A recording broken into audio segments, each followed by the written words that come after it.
манай компанийн хувьд бол 2015 онд байгуулагдсан барилга угсралт дотроо бас сантехник, цахилгаан, агаар жуултын хоолой үйлдвэрлэл угсралт зэрэг чиглэлээр бол үйл ажиллагаа явуулдаг. Ийм компани. Cosmos брендийн обоонууд маань бол бактери хүүхд мөгөнцрийг дэмжихгүй KCL гэдэг ийм лабораториор туршилтаар баталгаажсан.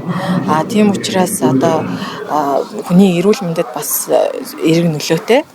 Тэгэд ер нь бол барилгын чанар бол материалын чанараас шалтгаалдаг. Тэгээ материалын чанар маань өөрөө бас чанартай байхаас гадна хүний эрүүл мэндэд сөрөг нөлөөгөө байгаль орчинд ээлтэй байна гэдэг маань бол бас маш чухал болчиход байгаа. Тэгэхээр энэ яг шаардлагуудыг хангасан. Дээрээс нь одоо Солонгос дотор заслын технологи юмнууд маань бол манай улсаас бол маш олон жилийн бас нэг бас хөгжлийн хувьд бол илүү төрүүлж байгаа учраас бид нарт тэндээс зөвхөн обоо оруулаад зогсохгүй обоогоо наах технологи, багаж хэрэгсэл бүх зүйлийг дотор заслыг бол материалыг цогцоор нь оруулж ирж дээрээс нь бид нар тэрийг хийх аргачлалыг технологиг заах, сургах гэсэн ийм цаашдын төлөвлөгөө бас байгаа.